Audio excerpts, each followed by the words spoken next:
and welcome to another episode of Unregulated Leadership, the podcast where we dive deep into real stories, strategies, and transformations that happen when we break free from conventional leadership constraints. I am your host, Dr. LaVanya Douglas, Director of Lionheart Global Institute. Each week, we explore fresh perspectives on how leaders across sectors are reshaping their organizations and their communities. We are so happy to be here. I am so thrilled to be joined with my brilliant co-host in the studio, Nana Uniki, integrative psych coach founder, integrative psych coaching, and passionate advocate for healing-centered leadership. Nana, welcome back. Thank you, Dr. Douglas. It's wonderful to be here, and I am excited to introduce today's guest, a true powerhouse in church consulting and organizational revitalization. Please join me in welcoming Niyi Dunnmade, founder and CEO of Magnicraft Consulting Limited, and executive director of Church Answers Nigeria.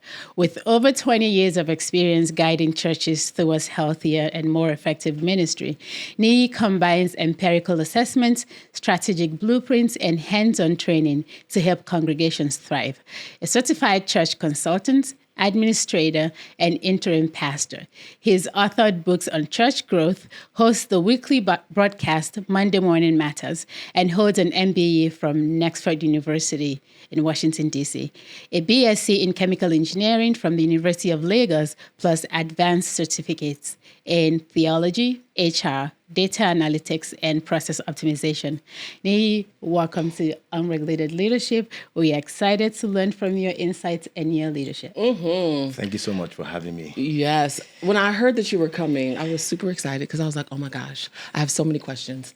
I mentioned to you before, this is my first time in Nigeria, first time in Africa, and I feel like I'm on a crash course, a master's course in learning about Nigerian culture. And I'm like, I still have more questions. And so when I heard that you do church consulting, I was like, ooh, tell me more. So can you kind of give us an overview of what church consulting actually is and the purpose of it? Yeah, church consulting is helping churches to become what God wants them to be. And then for my own company, Magnicraft Consulting, we like to focus on church health. And because the thing is, God from the scriptures has always wanted his church to be healthy. You know, nobody wants to get acquainted with someone that is not healthy. You know, the church is God's bride. And if the church is going to be God's bride, the bride has to be healthy. And so the bride also must get herself away from the spots, wrinkles, blemish. And once that happens, once the church is glorious and beautiful, Jesus is going to come back, okay? And then that marriage is going to take place. So that's his goal. He wants his church to be able to be healthy. And the more the church is healthy, the more they're going to do his bidding in the community through the Great Commission, as it were. So my focus is health, because once the church is healthy, growth is just a small part of what the church should be doing. A lot of things can happen when everything that the church is constituted of is healthy. So they say the church is made up of broken people, unhealed people. And so you're talking about having healthy churches. Now, if the church is full of those broken and unhealthy people, how do we heal them so that it is a healthy church? You see, the church is having Christ as the head. Now, we should get it straight up that the head has all it takes. The scriptures called the many-breasted one, right? So it means that as we have the number of billions in the world today, God can actually reach out to them to turn their broken pieces to what he wants them to be or what he has created them to be. And so when we have broken people in the church, the leader must align with Christ, who is the head of the church, to really reach out to these people to get them out of whatever state they are. They shouldn't just be part of the church and then they remain where they are. Yeah. I mean, look at how Jesus Christ was on earth, right? You could see that many of his miracles were actually reaching out to these broken people and turning their stories around. And I did a research of all the miracles that Jesus Christ did. And you could see that it's hard to touch with their health, their marriage, their finances, their relationship, their businesses. And so if you're a pastor of a church and let's say Holy Spirit is not talking to you at all, I mean, just reach out to the health of your members. I'm talking, I mean, health now, the spiritual, emotional, and the physical health. And then look at their marriages, okay? Look at their finances, because these are the kind of miracles that Jesus Christ was doing. And so when you want to have programs in your churches, do programs around marriage seminars, do some program around businesses, finances, and their health, because people now have health issues, not just physical, even emotional issues. And then you reach out to them in those areas, and you're able to turn those people from their broken places to what God wants them to be. Wow, that's wonderful to hear. So when I think about a church and a pastor, I already think about the pastor as the leader, as the head. What is the need for another leader or of some sort coming in and helping the pastor out? Because in the eyes of the church, he is the leader. Tell me how that leadership is different from what your consulting company brings. You've asked a very, but let's see how we navigate that, right?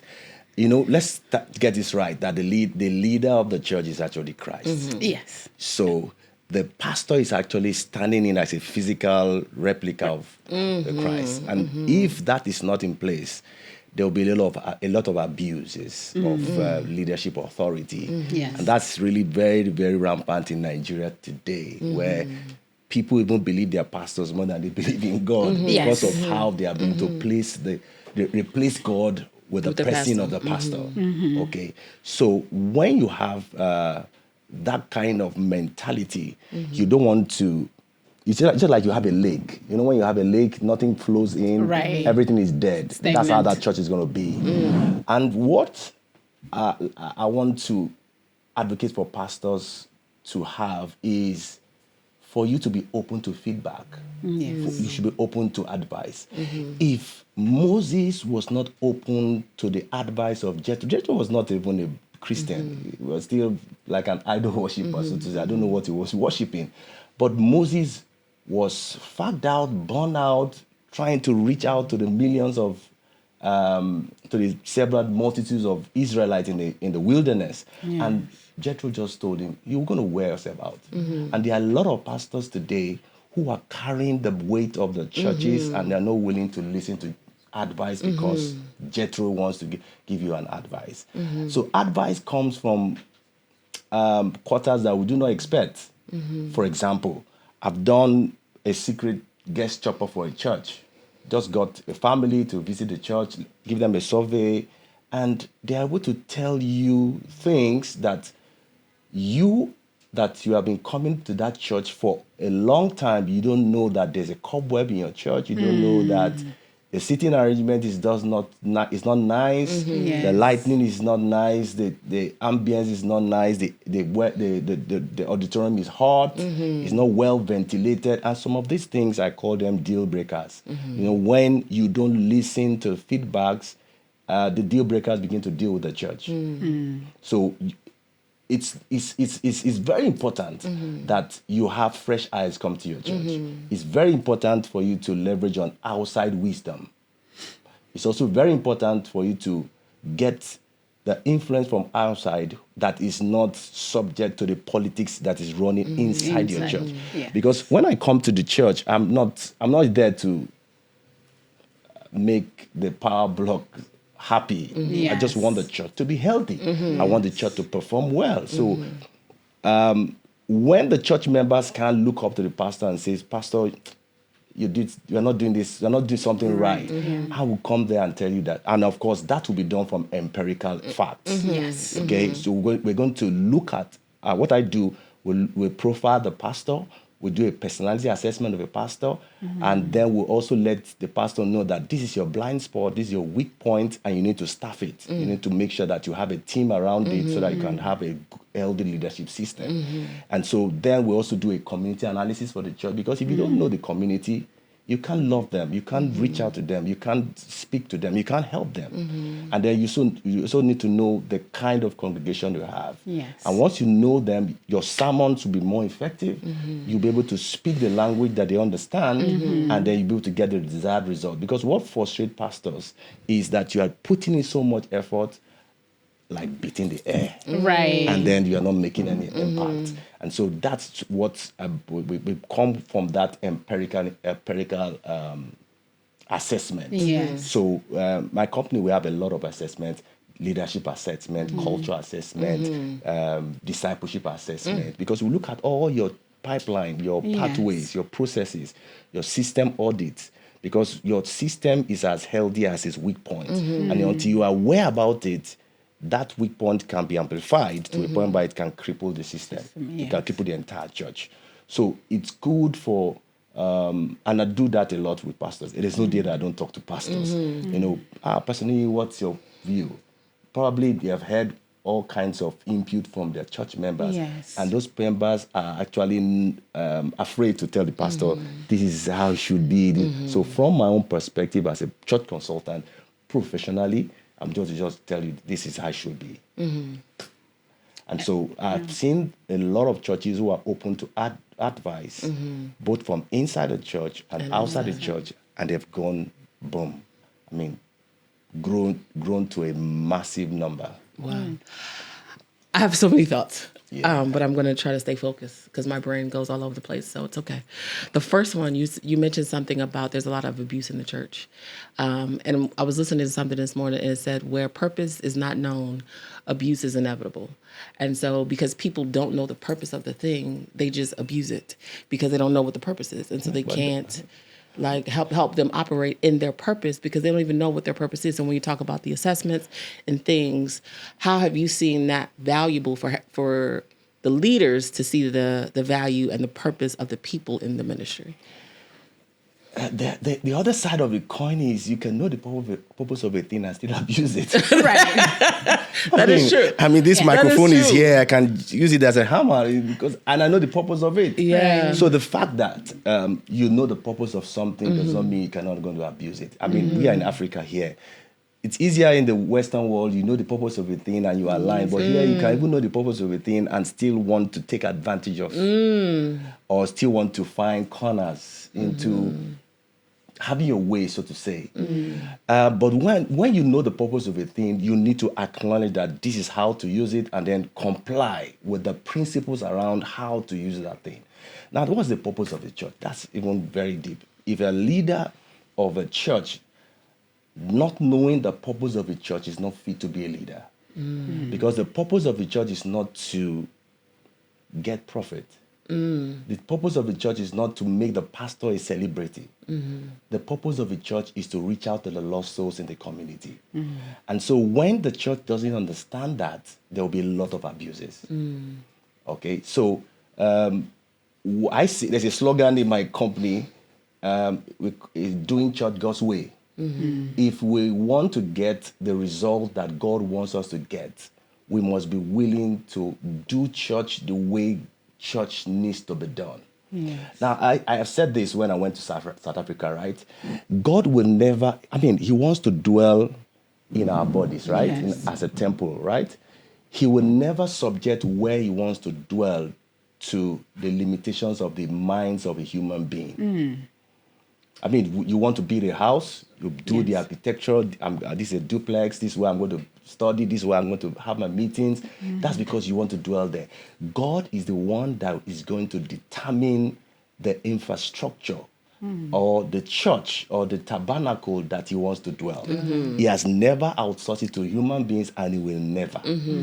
When we had the tabernacle of Moses, He never consulted man that this is how I should do the tabernacle. All right?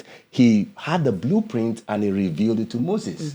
This is how I want my tabernacle to be. And if you do it according to how you want it to be, He's going to dwell and He's going to come and meet with His people and speak with His people. Yes. When we had the tabernacle of David, the same thing. He never said, David, go and do how the tabernacle should be. He was going to dwell in the tabernacle, and He told David, this is the cost. Yeah. This is the building materials. This is all that it takes for it to, up to the color of the curtain. Yes. Everything was spelled out in scriptures. And then David got all the materials, and then Solomon built. The same thing in the New Testament. God never allowed the disciples to use their mind to build what the churches should be. He said, Right. tarry in Jerusalem until you have been endued from on high, in Acts 1 verse 8. So the church is God's design. And until we are able to learn that and implement that, God won't dwell in it. And when that happens, you cannot see the church functioning the way God wants it to do, and then you get the kind of result that God wants to have. You know, one of the things I usually say is the descriptive nature of the early church is the prescriptive nature for today's church. So whatever made the early church, whatever system, whatever framework, whatever structure that the early church had, should be the kind of system that today's church, because it's also the prescriptive nature for all the churches that were mentioned in the Bible. And in the Bible, we have over 70 churches that were mentioned. And so whatever a church is going through, at least something similar to that issue is in all the churches that were mentioned in Scripture, which you can learn from. Yes. And so when you build the church based on how God wants it to be built, it's easier to grow the church. It's easier to get God's blessings from the church. So the church is not just only spiritual. It has a tripartite nature. Just like we human beings also have a tripartite nature. Yeah. You have the spiritual side of you have the soul side of you, and you have the physical side of you. Now, you are not just your body. You are a spirit, you have a soul, and you live in the body. The same thing with the church. There's a spiritual dimension of the church. There's a soul dimension of the church, and there's a body. So the church is not just the building. Right. And the church is not the people. The church is just all these three dimensions. And from my own church L concept, all these three dimensions need to be healthy. Yes. So if you want a human being to be healthy, and the person is sound in the spiritual life, and he has some mental health issues, and then is looking handsome, beautiful, well-built, we can't say that person is healthy. Right. So there has to be balance. That's one of the things that most pastors usually hear from me, balance. Because if you tilt towards one side, there's a likelihood you're going to tilt towards unhealthiness. Yes. So balance in all these areas, your ambience, your body dimension is healthy, the emotional side is healthy, and the spiritual side is healthy. So that's insightful so far, just listening to you. But my question is, you mentioned that when in the olden days, when it was time to build God's tabernacle, he revealed to the leader what the blueprint should look like. Now, if God calls a pastor to lead a church, what are the reasons why that blueprint wouldn't be revealed to them, that they would need an outside consultant? So in an essence, what is the inspiration for church consulting? All right. Like I said, it's good to have the power of outside eyes. Now, if you're in a room for too long, you don't know what's wrong. But when you open up yourself to people who are not part of the bureaucracies, the modus operandis in the church, you're able to get some fresh eyes to tell, okay, can we, because the thing is, the vision and the mission of the church shouldn't change, just like the functions, but the form, the methods can change. All right? That's more contextual in terms of where the church is planted. And the way God works, God is systemic. Okay? And if you look at our bodies, we are made up of all systems, right? So that's how God works. If He wants to do something that will be sustainable and would take a long time to exist, you have to create systems. So my body now, I have digestive system, skeletal system, and all of them are combined together to get a body. So, and that's it. Whoever is going to be born of a woman will have all these systems. So when I said that statement, that the descriptive nature of the early church is the prescriptive nature of today's church or any church that will exist ever. What that means is that whatever system that the early church had that made them a church, every pastor needs to look at that template, look at that blueprint, and begin to ask, how am I going to activate those templates in my church. Mind you, when you want to plant the church, all these systems are in the seed. So it's for us to be able to activate the planting skills and the watering skills, and then God brings the increase. So what happened is, that's in 1 Corinthians 3, verse 6. Paul planted, Apollos watered, but God caused the increase. So there's nothing physical about the increase, but we have to do something physical, and that brings about spiritual dimensions of increase. So there must be a planting, there must be a watering, and then there's an increase. So pastors need to just study the scriptures and look at the descriptive nature of the early church. So in the spiritual side, we have 6 systems. So in the spiritual side, we have the worship system. We have the fellowship system. And these are all biblical. These are all from scriptures. In the secular world, we call it OD, right? Original design. Okay, so the spiritual side, we have the worship system, fellowship system, discipleship system, evangelism system, ministry system, and then prayer system. So that's more organic. That's more, it relates to God. So it's like the spiritual side of the church. But see, most pastors like to focus on the spiritual side, whereas there is the physical side, the body side, and the soul side, like I said. So that happened in Acts chapter 2, verse 42 to 47. If you read those scriptures, you could see that the early church was a worshiping church, it was a fellowshipping church, it was a discipling church, it was an evangelizing church, it was a serving church, that's ministry, and it's also a praying church. Okay? And then when they had that in Acts chapter 2, you could see massive growth in chapter 3, 4, 5, and 6. It was in 6 that they had issues with the growth.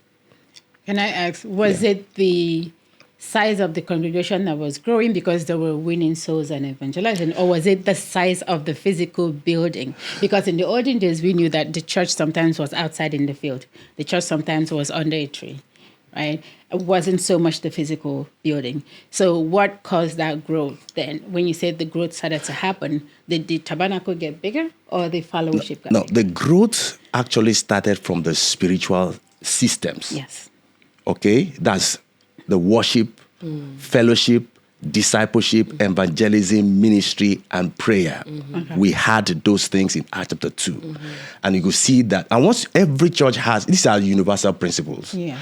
Anywhere, whether your church is in Philippines, in South Africa, your church must be discipling. In fact, if your church needs to be healthy, from a church consultant perspective, my job is to check how much of these systems are instituted, because some systems can be dead, or some systems are not maximized based on the size of the church, because the kind of discipleship systems a church needs to have is also dependent on the size of the church. So if you look at a church of 200, the kind of Christian education system that church will have will be different from a size of 2,000. Okay, so those are the spiritual side of the church. And you go see the growth in chapter 3 of Acts of Apostles, chapter 4, 5, and 6. In 6, we now had an organizational problem, a managerial problem. And there must be a balance between leadership and management, between people-oriented leadership and task-oriented management. And that balance is what the early church had in chapter 6. The apostles who were the leaders said, we could not neglect prayer and the ministry of the word and begin to serve tables. There were so many. The church had grown. They were actually serving tables at some point, but what makes a small church not to go to a mega church is that the pastor doesn't want to refuse serving tables. He wants to be the superhero providing for everybody. Whereas that is a limitative factor. So if a pastor can say, I'm going to focus on the core, which is prayer and the ministry of the word, and then come up with deacons to serve tables, create that system, that's the organizational system right now, which is away from the spiritual side. Right. Okay, so if you look at Acts chapter 6, they had the strategy. They called all of them, because you can't say as the early church where they were raising the dead, miracles were happening. The apostle can say, widow, you are complaining about your stomach. I mean, God has confirmed us as men of God, but they had to hear them. And as pastors, as powerful as you can be, with the help of God, you need to hear the vulnerable, because the early church was found wanting in true religion. And what's true religion? True religion is taking care of the less privileged, taking care of the widow. And you can see the widows, you can imagine Apostle Peter eating, and then the widows of the Hebrew widows were neglected. So they felt marginalized. And so they could not just keep them quiet. They had to hear them out. They had a double meeting, that strategy. So the other systems of organizational health, one is it has to be strategy, structure, because they had to restructure, leaders, outreach, onboarding, and resources. So they have 6 systems in organizational health. And so we could see that when they had those structure, leaders on board, they had a strategy meeting, you could see that another dimension, because growth is not just only numbers. Growth is in different areas, okay? You have numerical growth, you have qualitative growth, you have conversion growth, transferred growth. And one of the things that frustrate pastors is when you don't know the kind of growth God has brought your way in that season of the church. I've seen my church where there's some growth in our finances, and we need to acknowledge that. When God is bringing growth, it's not just numbers. Sometimes the numbers that God has given you is giving them establishment, in terms of their character, the fruit of the Spirit in their lives, and things like that. So once you understand the kind of growth that God wants for your church per time, you don't get to compare your church with another. You get to understand that this is how God wants us to grow. And I got that from biology. When a boy wants to grow, is different from a girl at teenage level. Yes. And if you don't understand that boys tend to grow while the girls at their age are not growing, you tend to get yourself frustrated. Why are you not growing? But all these growths are different. The girl is growing with the womb, without, all the hormonal changes.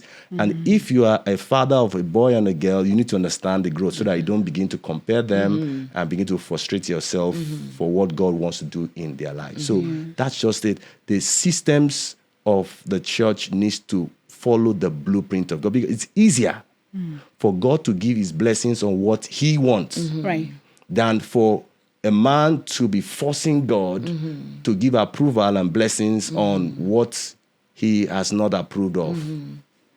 And that's what brings the frustration. You have men who set up their empires and they want to just make sure those empires are really successful. And so there's a lot of burnout, there's a lot of frustration, there's a lot of lack of sustainability, because when you look at a church that is, because I've studied churches that are 300 years old, they are building their church around these systems. They're not building around the pastor. Okay, so if the pastor leaves or dies, because these systems are there, it's easier for the church to continue. But once a church do not have these systems and the man of God or the set man dies, you're going to have problem with succession planning. And that's where the nosedive for the church starts. When I think about growth, I also think about fruit. Like the growth is in the fruit that you're able to see produce. So whether it's 10 or 100, you can have 100 and there's no fruit. You can have 10 and there's massive fruit and they're reaching the thousands, while the hundreds are only in that lake they're just in there by themselves. And so one of the other things that I was thinking as you were talking, like the fivefold ministry and the leaders in the different roles and all the things that the people are supposed to do in ministry. Is that something that you incorporate in your consulting? Or is it that when you go into the ministry or whichever church you go to, you do the assessment and then you base the needs of what they need on the assessment? Or do you already have a framework that you're working from and then you take that into the ministry? Yeah, if you engage me as a church consultant, I usually don't like to... I'm trying to see how I'm going to present this quickly. I don't like to prescribe without assessing. I don't want to give you a solution without proper diagnosis. So I have a lot of assessments. Okay. The one that I usually like to get pastors to do is a comprehensive assessment. So we're going to do leadership assessment. We're going to do church congregational analysis. We're going to do community analysis for you. We're going to also do leadership assessment, because if you're going to break growth barriers or go to a better place as a church, there's a leadership style you need to have. You need to just imbibe some some things to be able to break those barriers. And so when you want me to give solutions, we need to do proper assessment. And sometimes what the assessment brings might be different from what the pastor feels is the problem. So if I go to a church and they say, oh, we have cliques, we have gossip in our church, that might just be the symptoms. Yes. And for me as a church consultant, I'm not trained to even listen to symptoms. If you're talking to me about symptoms, I want to know the disease, because once you deal with the disease, the symptoms is going to vanish. Okay, so most pastors feel, as a consultant, I don't understand the problem. No. It's not. I'm not after the smoke. I mean, you can't be chasing about the smoke when the fire is. So we look for where the source. So we keep asking the why. We keep digging into the issues, because once you are able to dig with, it's just like a ripple effect. When you throw a stone in the river, it creates that ripple effect. Once you are able to, and the thing about the assessment is that once you do it, everybody, it's just like when you go to the hospital and they do a test on your blood and they say you have high blood sugar. Nobody will tell you that you have been taking Coke every day. And then, of course, it's crystal clear what the solution is. Cut down your Coke. Drink water. Drink water. So, once I'm not seeing a church that goes through my diagnosis tool and they don't come to terms that, God, Father, forgive us. We just minoring on major and majoring on minor things. So it tells the church actually, because what you have been doing over the years brought you where you are. And you need to tell yourself, we need to correct those things so that we can go to a better place. So once you look at that, and then we come up with a strategic retreat with those assessments on the table. And then everybody begin to say, okay, we're going to change here, we're going to improve here. And you see, one thing I found out is that it's best for you to ask a consultant to tell you your strength than for you to say, oh, we are a word-based church. Our strength is music. It's better for the community to actually say you are a friendly church than you say we are a friendly church or we are this. You know, we can always attribute something to ourselves. Who do the people say that you are? Yes, that is it. Yes. And so once the people say you are a friendly church, go to sleep that you are actually a friendly church.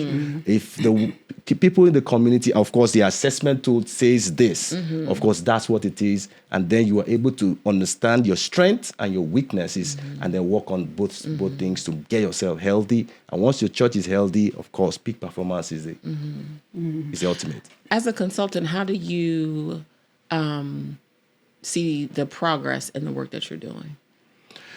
Yeah, in Nigeria, churches don't usually have budget for consulting. Right. They don't even have budget for trainings. But at least I've started this. It's getting some traction, and people are beginning to see the importance of it. Because the thing is that we have churches today that most of their congregation cannot speak to leadership. So you need people from outside. Because look at Jethro. Jethro saw his brother-in-law, so fucked out. And then he told him an advice. And that advice actually made him to reach out to more people than just building the whole ministry around his office. And the moment pastors can see that the church is beyond you, the church is just beyond you. Everybody in the church has a ministry. The joint is going to supply, the blood is going to, the heart, everybody in the church. And the moment you get everybody together to fulfill their ministry, whatever ministry it is, then the body is going to be healthy. So I have to ask, you talked about the consulting work being just an outside eye that helps to spot out things that the pastor might not be aware of. So I'm thinking, isn't that something that an organization can set up like a board 4 that can come in every now and then. I'm trying to get to the business aspect of it, so there's 2 parts to it. So, because for me, this is my first time ever hearing such a title as a church consultant. And I was just waiting for you to come so that I figure out, what does a church consultant do? Because people will say, oh, this is just another money-grabbing title to exploit the people's need for spiritual connection. Why in the world do we need a church consultant? Are your services offered because of the love of the work of the kingdom, or are they, services that churches actually pay for? Yeah, we have churches paying for it. Okay. I told you I speak with pastors every day. Oh, okay. So I study churches massively. My laptop has hundreds of thousands of because churches. that's your business. Yeah, it's not because you love. I live on yes. it. Okay. And I can get to a church and say, this is going to work, because this is not going to work, because I know what can work. And like, for example, a pastor called me and said, I want to break this growth barrier. I want to break a 5,000 growth barrier. And I told him, I said, do you know that before a member of the church becomes your member, you should start pastoring the person right from the community? He looked at me and I said, wow, he has never heard that. Outreach. So do a community analysis, understand what is their likes, their demographics, psychographics. That will help you prepare a better sermon for them to digest and grow spiritually. And so when as a pastor of a 5,000 church, understand that your pastoral role is beyond the 4 walls of your church. You start pastoring them in the community. So the moment they become your members, you continue your pastoring. And that's the only way you can get the impact you want to get as a church. So the thing is, most pastors can actually pay for advice. The thing is, do you value the advice? And the selling point is this: continue doing what you're doing, and then you lose money at the end of the day, because I've seen pastors like that who say, oh, I don't need a church consultant. And after 2 years of wasting, because it's just very easy for us to just do a proper testing. We know what the problem is, and then we solve the problem. It saves us time, stress, and we do things better. But when you don't know, you try this, because that's what happens in Nigeria. Yeah. The next church is doing X, Y, and Z, and it's working for them. You look at yourself, can we do X, Y, and Z? And then we begin to copy. Whereas every church is unique. So when you meet me as a church consultant, we look at the uniqueness of your church. We look at the uniqueness of your community, because everywhere the church is planted is not by accident. There's a reason why God planted that church where it is. And until you know the people around the church and then begin to minister to them, you will not get them within the 4 walls of your church.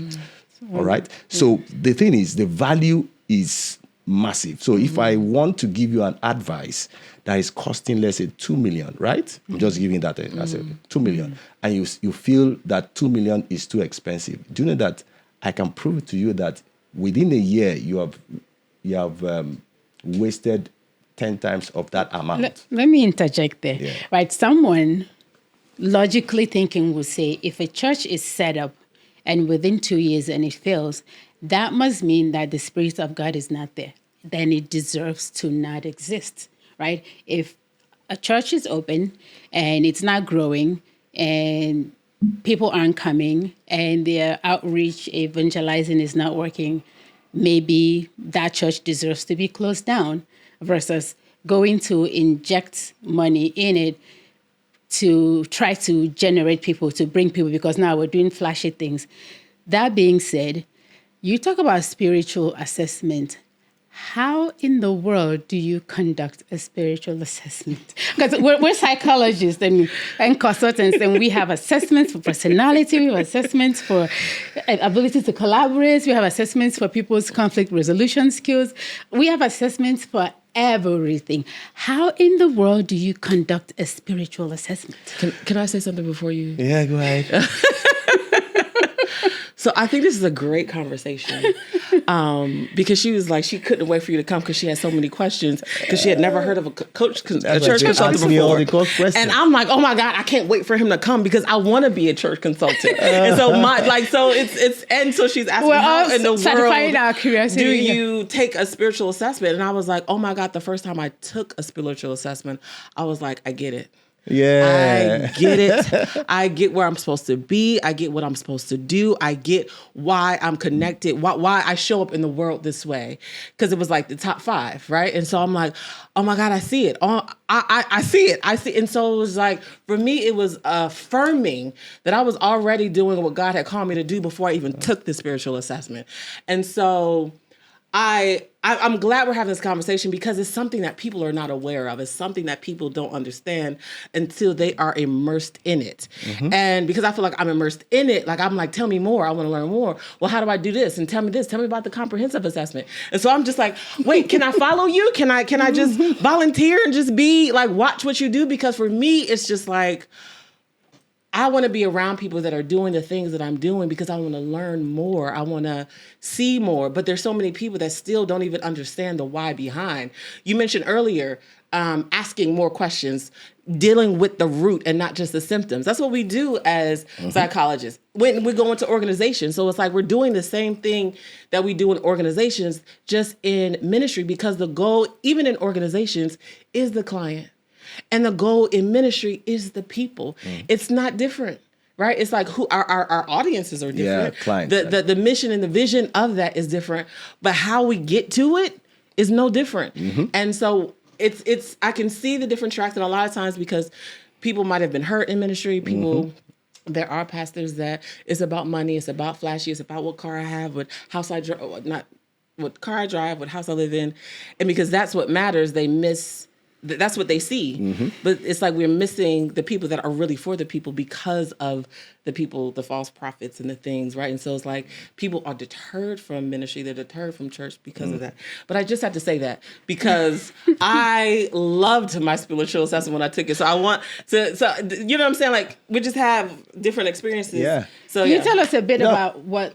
I'll hear from him first. Mm-hmm. What is a spiritual assessment and how do you administer one? And I want to hear about one that you took, if it's the thing is computer-based. And any pastor can pick me up on this. No matter how powerful that church is, you are not tapping more than 20% of the human resource God has blessed you with. And if you have 100-size church, what that means is that you are maximizing only 20 people out of that. And that's because we leverage on the fact that people come and meet the pastor. I can sing. Okay, go and sing. But ideally, the church needs to look at the person's spiritual giftings in terms of assessment, the person's personality assessment, which I do that for churches.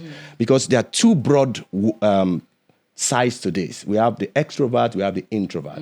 We have the small groups that are people-oriented. We have the small groups that are task-oriented. So you don't take someone that is people-oriented into a task-oriented department. But that sounds like a personality yes, of course. Assessment. I'm asking about specifically I'm going to go there. Yes. I'm just telling you that the assessment is robust. Okay. So that it addresses spiritual, organizational, and the physical. So the facility will be assessed because there's a science to it. If you have an auditorium of 1,000, there's a number of car parks you should have. There's a science to it. There's a number of toilets. Logistics. Yes, there's a number of toilets you should have. There's a space of foyer you should have to allow for healthy fellowship. There's a space for children's church. So when the pastor comes, I want to plant a church. No, you just look at the sitting arrangement of the auditorium. Where we're going to have the Christian education. Where are you going to have offices? Where are you going to have the toilets? Where are you going to have the foyer?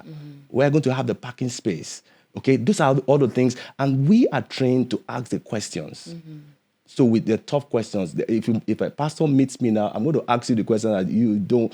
I mean, it's not about saying you are called or not called. I'm going to ask you the tough questions that will get you. If you go through my client assessment alone, it's enough. It's a $1 million value because there are some questions that you're going to answer that will get you thinking. that will get you to say, oh, no. I never knew that this is how church should be. We're talking about the business of church. Now, the spiritual side. Yes. The spiritual side is, I mentioned the 6 systems of the spiritual side, which is the worship system, the fellowship system, discipleship system, evangelism system, ministry system, and prayer system, right? So how do we do about it? There's a qualitative side of it. So I will spot out some stakeholders in the church to do some interviews for them. All right? Then there's a quantitative side of the assessment, which is a survey. Of course, if the discipleship system needs to be healthy, those who are systems is lifeless. It's people that make systems alive. So we look at that assessment. Okay, so there's a survey with 160 questions. That is, you have 25 questions for each of those systems, and 10 questions that are theological. All right? So, and there's an empirical way to know which one is healthy and which one is not healthy. I want to go into all the questions, but those questions are actually to dig into how healthy each of those systems are. And then once you are able to look at the feedback from those systems, we now put it vis-a-vis the qualitative interviews from the stakeholders you have chosen, whether the board, staff, key persons that are running the systems in the church. And then we now can be able to give recommendations to the church. But I can tell you straight up that 95% of all the churches that I've assessed are unhealthy in 2 major areas that's of great concern, which is discipleship and evangelism. Let me, I am determined to understand this, and this is for both of you. So I want to personalize this so that it makes sense to me. So I've been running the church for 5 years. It's not going well. I'm coming to you, and am I the one who needs a spiritual assessment or the church? It's 2 ways.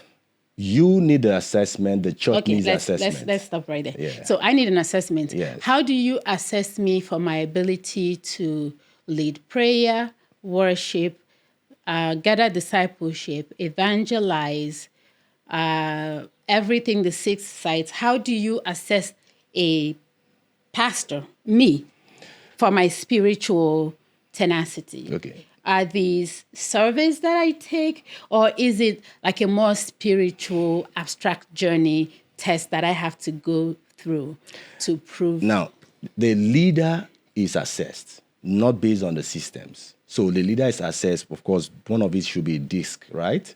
Of course, we must ensure that the leader is dominant or that's or influencer, right? Once the leader is of the other side of the spectrum, we are going to have an issue driving change. So that's that. But the systems are administered to the entire church. Okay, so I wouldn't call that a spiritual assessment. No, that's different. It's different. What is a spiritual The 2 assessment? things, the spiritual assessment is on those 6 systems. Me as a pastor, how no. do you know that I am spiritually viable to lead a church that is going to succeed based on your No, assessment? for me, right, we don't question that the pastor is called or not. Oh, then it's not a spiritual assessment. No, I would it is. say. Okay, wait. Listen, Then I would say, no. This is a conversation. No, I know, but because I think you. My understanding of it. Let me finish. I would say that there is a leadership assessment Yes. to check for someone's. There's a pastoral assessment. There's a pastoral assessment. There is a personality Temporal assessment. yes. There is a how do I say it? A shepherd assessment, right? Shape assessment. Right. That we There's have spiritual all that. gifts, heartbeats, Yes. abilities, personality, All and of that. experiences. So we cannot call it a spiritual assessment just because it has to do with I think- church. But no. Now tell me what you Okay, took so what I'm talking for your spiritual assessment. Yes. is a spiritual gifts assessment. Yes. On that's- computer questionnaire. Okay. A person. I wouldn't know. Wait, listen, but it's a lot, and I think that you have thoughts about it and strong feelings toward it. I do. And so I think it might be hard for because you. I want to open a church. I want to know. Okay, listen. Because you keep. Maybe it might be a temple. I need you to stop. I need you to stop. It might be a temple, maybe not a church. I want to know. I need you to stop talking. In order for you to wait, no. I'm not satisfied about what the spiritual assessment because is. you're not letting me finish tell you. Okay. So I need you to just pause for a second. And so that I can explain what the spiritual assessment that I took is. Okay. And I want you to hear it with a open mind. Yes. Right? Not like, oh no, this is not this is not that. The spiritual assessment, it has, the one that I took has 26 gifts. So hospitality, pastor, leadership, evangelism, service, administration. And it's 26. I don't remember all 26. But the ones, so it's about the gift, because we all have gifts. When we think about even our personalities, we all have gifts. We have gifts to speak. People have gifts to speak. People have gifts to do administrative tasks. They love being behind a computer. They love Excel spreadsheets. A lot of that falls in the gift administration. And so if you don't have these people in the right place in your ministry, in leadership, it doesn't thrive because you might have someone that is a leader doing administrative work. Yeah. Don't put me in an administrative position because I'm not going to thrive in that.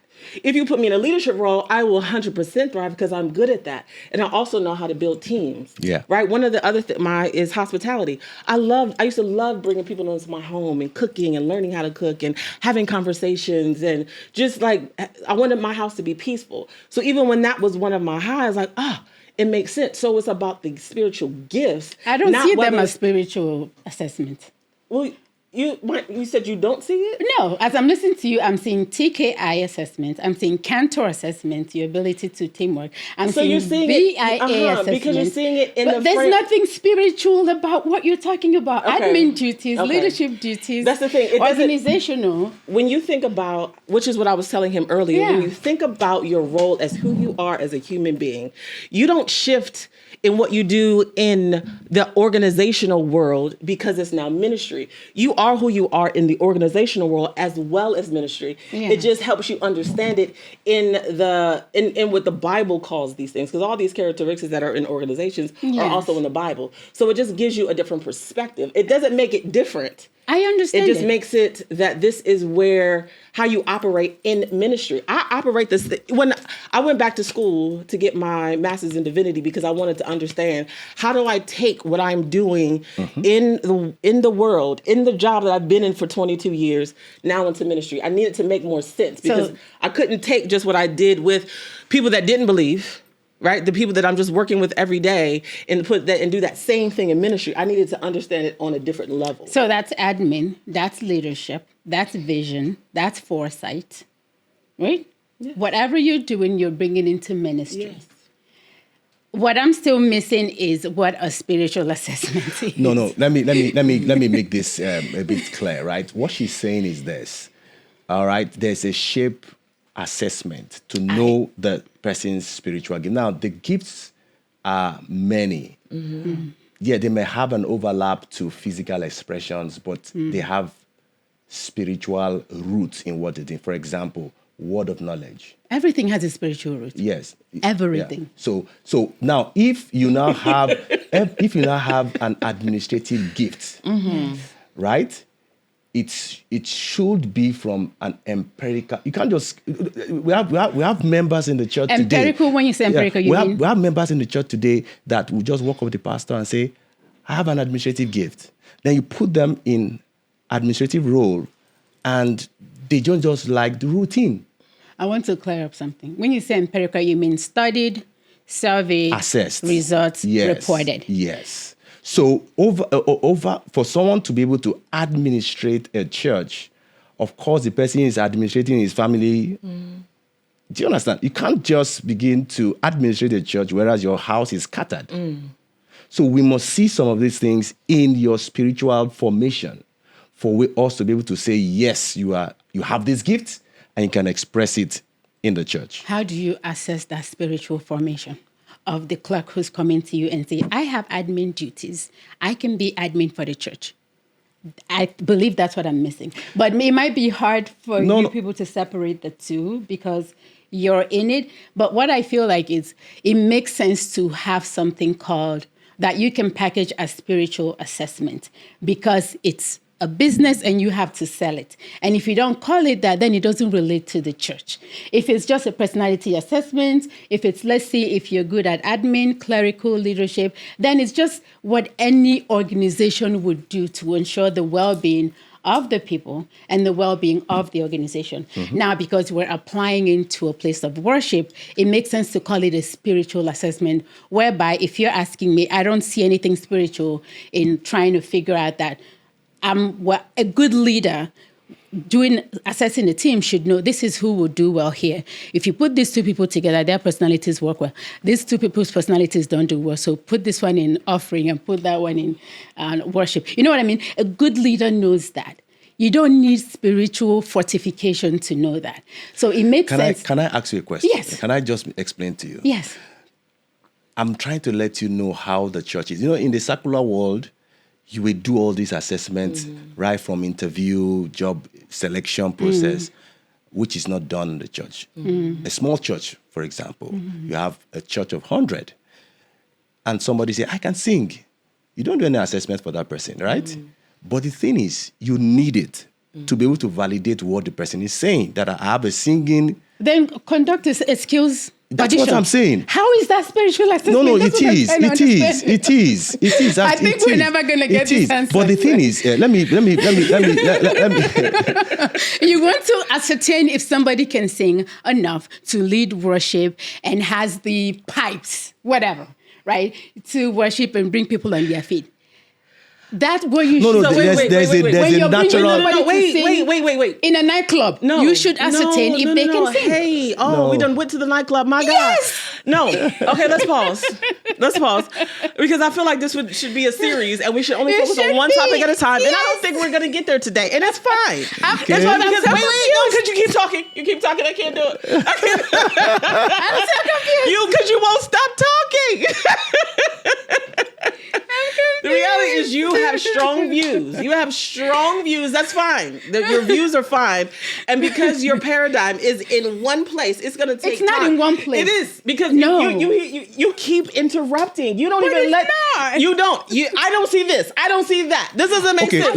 Let me give you a practical example, right? Okay. You have a pastor of a church that is gifted in... he loves to pray. There's a natural occurrence for that church to be given to prayer. I want you to nod your head to let me know you're following. Because I'm not following. No. What I'm saying is that... She's not following. And I want you to follow. Just open up your mind. Wait, so we have to figure out... Because she's not following. The thing is, if the pastor is strong in an area, yes, you will always see that in the church. It should be a prayer. A praying church. Yes. Okay. But the thing is, that prayer, which is a ministry for that pastor, it shouldn't just be all what the church needs to be able to thrive. Okay. And that's why you, as a pastor, you need to open up your church for other giftings to be able to contribute to what you're doing. The local church is not in isolation of universal church. All of us are connected. And so when you are strong in one area, you need to be aware that other areas are there for you to build up so that the whole body will be healthy. And the way to do that is to bring in a church consultant. Yes. And of course, when we look at the strength and the weakness of those systems, it will be so clear what to do to improve the weaknesses. And the thing is that what we say is strength today is relative. It is relative in a sense that because you have put it as a focus, that's why it's strength. The moment you don't give it the necessary resources, the reason why some of the strength that we have in churches is because it is funded. And the ones that are not healthy are not in the budget line. Okay? And so because of that, we need to balance up things so that every system that a church has is healthy. I'm going to switch a little bit. Yeah, go ahead. Because one of the things that I think about also in ministry and leadership is accountability. And accountability for, just in general, we say coaches need coaches, therapists need therapists. And so there's a level of accountability. They even talk about accountability in the Bible. So how does that also work with church consulting? Is there someone else that the pastor is accountable to and you come in as a support? Or are they also held accountable to you in a certain sense because you're providing that consulting. Okay, there are two ways, right? Most churches usually don't operate without someone they're accountable to, all right? So that sounds as like a fatherhood, Yes. kind of mentorhood, Yes. kind of. So if I'm coming in as a consultant, and then we're able to assess the church comprehensively depending on the engagement details, because sometimes some churches just want us to look at the front door or look at their online presence or look at their worship services, but if I come in for a comprehensive assessment, we're going to look at everything, your facility, your discipleship process, your evangelism process. We look at your community. And then when you look at the community analysis, we're going to say, okay, this is the quality of people around the church, and this is how you're going to reach out to them. Be aware that the religious blocks in the community, so that when you're going out for evangelism, you know that this is what you're going to confront with. So you arm yourself to reach out to the community and love them because you're aware about them. So we'll do all those assessments. We'll now put everything on the table. So once we put all the information on the table, we get a kind of representative of the church. There's a process to it, not just the leaders. So I call them the church health task force team. So that team is like a representative of different stratas in the church. All right, so we have the children's church, we have the leaders, the all singles fellowship, men's fellowship, women's fellowship are on the round table. So we look at all the information and begin to say, okay, we have to solve this problem. We're going to start from here. This one is unhealthy, really, really, really unhealthy. We have to do something immediately, and then begin to come up with a blueprint of moving from where we are. Because what that assessment does is to get us clear at where we are. And what brought us to where we are. Because I'm going to dig up data for the past 10 years to let you know that this is what you have been doing. This is what brought you to this point. And then if you want to move away from this point, you just have to change this. And there's a dynamics to change management from that point. So we have that strategic meeting, and then we'll come up with a blueprint. And of course, there's a form of accountability to the church consultant. Maybe 6 months, depending on the engagement. In the next 30 days, I'm going to make this change, because church is not like a switch. We're talking about people. So we need to be very careful how we deploy the changes. So there's some things that will have to be immediate. There's some things that the changes have to be small incremental changes. And there's some changes that has to be drastic. I mean, Just has to happen. That just has to happen. I mean, it's woeful. It's unhealthy. It should not be mentioned in the body at all, And then sometimes it goes back out. We have to polish the policies. We have to polish the standard operating procedures.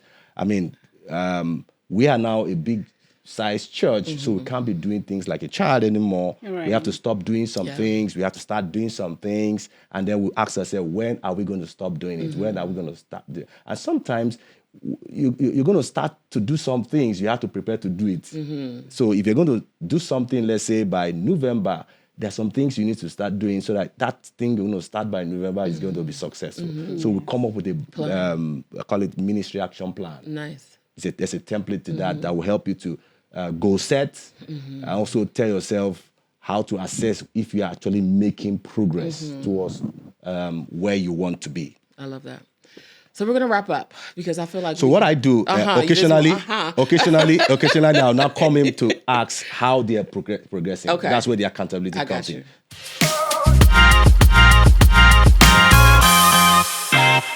So the show is called Unregulated Leadership. And so our definition, we actually were... we was like, we need some characteristics so that people know, because a lot of times when they hear unregulated, it means like there's no structure, there's no, right? So we wanted to clear that up. And so some of the characteristics that we talked about was being dynamic, being self-aware, being authentic, disruptive, like not meeting the status quo. And open-minded.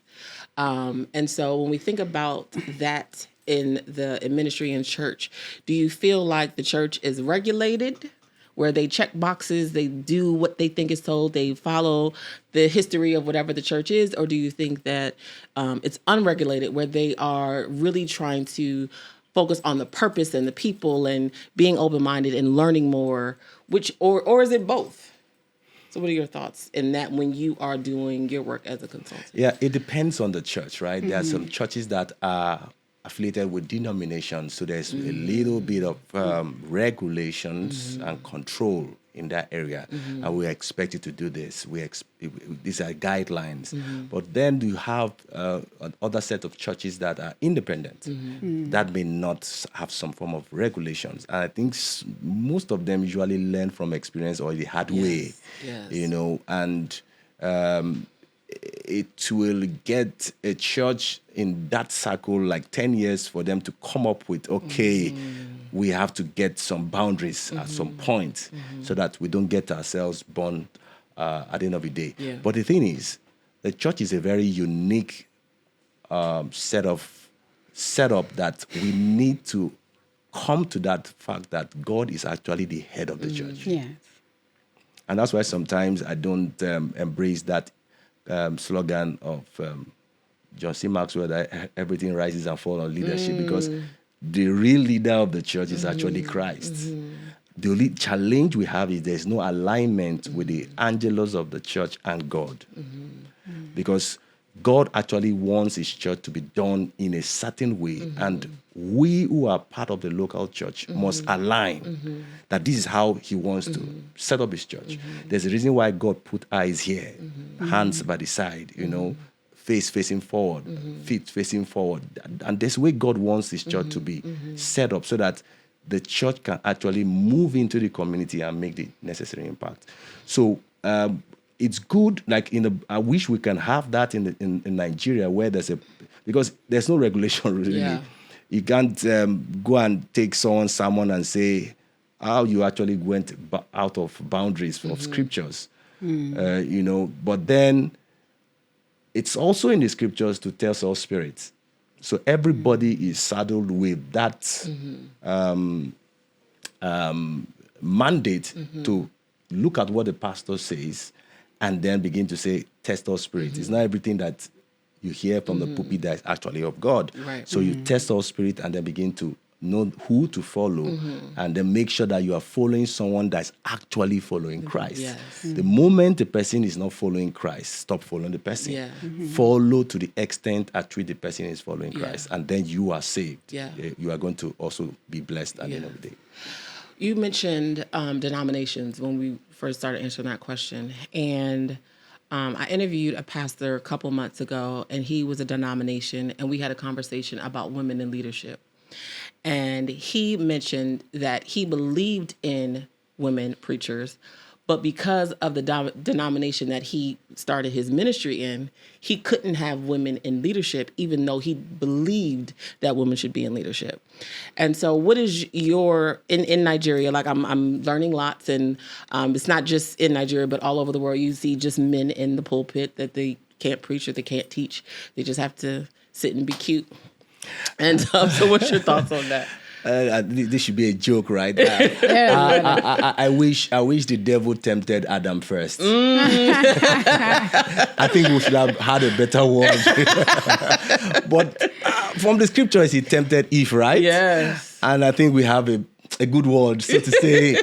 But I think the devil knows the power of a woman. And I think cultures, disciplines are in the hands of a woman. If you look at a child growing up, I think the formative years of that child is in the hands of a woman. Yes, you might say, okay, the father is paying the bills, but whatever that child will become is from that formative years of that child. And God opened my eyes. My church we are all male pastors.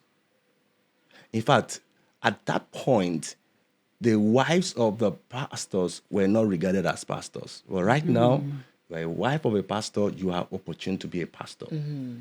So, because of that, the demographics of my church was having more of male than female.